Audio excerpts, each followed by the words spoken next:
It's got the fastest Android processor till date, a 144Hz display, not to mention RGB to the back. This is the ROG Phone 3.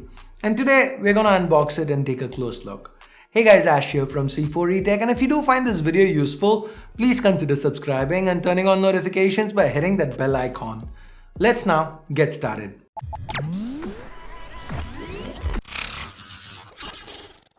Like last year's ROG Phone, this new one also comes in this cool pyramid-shaped box.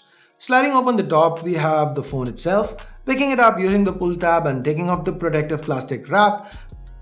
This is the ROG Phone 3. First impressions, the back looks more subtle and less gamery than its predecessor. We still have a sizable ROG logo, but this time there are no exposed vents. In place of that though, we have a new venting system which we'll get to in a bit. Now tucked under the top part of the lid is an Aero Active Cooler 3. The lid also opens up to reveal a box and the Aero case. This isn't your typical clear plastic case. Instead, we have a hard plastic shell that covers the fragile parts of the phone while still showing off the design. Pretty cool. We then have a stylized SIM ejector pin, some ROG stickers, a 30-watt fast charger, a headphone jack to USB Type-C converter. So yeah, there is no 3.5mm jack here sadly. These little rubber pieces are extra covers for the side Type-C port. They are so teeny tiny that Asus expects us to lose them, so nice to see extras in the box. Finally, we have a Type-C to Type-C cable. Now this here's the Indian retail box. We got this a little later, so we'd shot almost the entire video by this point. So here's a quick look at everything that's included in the Indian retail box.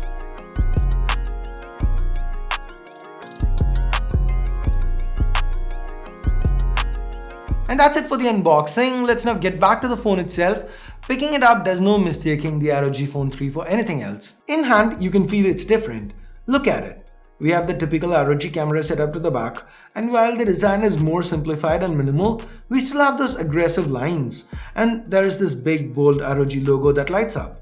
The exposed venting has been replaced with a tiny hole, but Asus has added a transparent portion through which we can peek in at the big heat dissipation grill under that Gorilla Glass 3 backplate. So by now, you guys might be getting the idea. Even though we have Gorilla Glass 3 to the back, 6 to the front, and a metal frame holding it all together, this isn't your typical glass sandwich design. In fact, that becomes even more clear as we look at the rest of the placements. The power and volume keys are positioned to the right.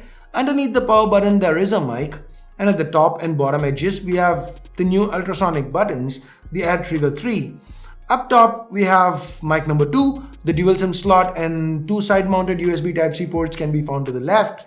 And finally the bottom, here's where you find the USB Type-C port and mic number 3, the primary one. By the way, we have one more mic on board and that's beside the camera bump. So what about the speakers then? Well, there are dual front-firing speakers flanking this elegant 6.59-inch AMOLED panel. Yes, there's quite a bit of bezels, especially to the top and bottom, but as a gaming phone, I understand Asus wanting to provide us something to hold on to while gaming. Now this is a typical AMOLED panel. We get inky blacks and amazing contrast. It even gets awfully bright and comes with HDR10+ certification. Also, it's really refreshing to not have a notch or punch hole while consuming content, and those Dirac HD speakers, they can get real loud. Good bass, stunning visuals. The real icing on the cake here is the 144Hz refresh rate. And when you combine that with the 270Hz touch sampling, everything feels very fluid. And why wouldn't it? Especially when you have a Snapdragon 865 Plus on board. Yep, this is the first 865 Plus, so the most powerful chip on the Android side of things. Now that's coupled with a close to stock interface, and what we should get here is one of the fastest experience on any Android device out there. In the time I spent with it, everything from scrolling around the menus to app opening animations, it was all silky smooth. We get 8 gigs of LPDDR5 RAM and 128 gigs of super fast UFS 3.1 storage. This is a gaming phone, right? So let's talk about gaming. And we have more of the same here. And the performance continues with the Adreno 650 handling most titles like PUBG at the highest settings without even breaking a sweat. Now, not a lot of games can support 144Hz refresh rates, but Real Racing 3 happens to be one that can. And oh boy, was playing games on the ROG Phone 3 an absolute treat.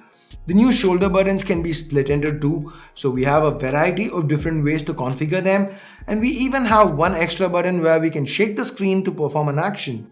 For example, in PUBG, you could shake the phone to reload, which kind of gives an extra fun frantic element to the gameplay. Now talking about gameplay and gaming, we should be able to game for quite a while here as the ROG Phone 3 retains the 6000 mAh battery of its predecessor. The 30-watt fast charger from last year makes its return. Asus claims it can go from 0 to 4500 mAh in 46 minutes. To put that into perspective, that's basically full charge for the S20 Plus. Anyway, having such a high capacity battery does come with its own downsides. The entire phone is quite hefty at 240 grams, and the slippery glass back doesn't do it any favors either. Now, as amazing as all the hardware can be, it's all for naught without great software to back it up. And frankly, that's where Asus shines. The interface on the ROG Phone 3 is basically stock Android 10 with some Asus customizations thrown in. We have a great looking always on clock. There's a very gamer focused ROG UI look that gives us a dark mode along with redesigned icons, and of course, not to mention the several modifications that Asus has made to get the most out of this fantastic hardware on the device. Both X Mode and Armory Crate make a return here, and so does Game Genie. We can still record or stream gameplay right from the phone itself, and Asus has come to the party with a full new range of accessories for the ROG Phone 3. Now, Asus has committed to supporting most ROG Phone 2 accessories with the ROG Phone 3 and vice versa. This shows that they are in it for the long haul and are looking to create a sustainable ecosystem, and that is great news for gamers in general. Outside of gaming, we can use the Air Triggers 3 to summon Google Assistant or open any other app. The light and hard squeeze features from ROG Phone 2, they also make a return here, and this time we even have an in-display fingerprint sensor embedded under the AMOLED panel. We also have 5G support thanks to the 865 Plus processor, but unfortunately that's not something we can take advantage of, at least for the time being. Moving on to the cameras, they've not been upgraded. We get 3 sensors instead of 2. The primary is Sony's 64 megapixel IMX686. It's paired with an f1.8 lens. As expected, under good lighting conditions, it takes sharp looking pictures, vivid colors, and the dynamic range, it seems really good. Asus has even included a night mode here, and it comes in quite handy for low light photography. The other 2 cameras are a 13 megapixel ultra wide and a 5 megapixel macro. Initial impressions do seem promising. As for selfies, we have a 24 megapixel sensor. Honestly, I'm quite impressed with what Asus has managed with the cameras here. They've even thrown in a pro video mode and 8K capture, so this isn't just a gaming phone anymore. The ROG Phone 3 is a proper flagship in most regards, and that means the price goes right back up. At least that's what Asus have indicated. Now, as of shooting this video, we have no official confirmation of the price, but once I do get to know it, I will let you guys know via a pinned comment, of course.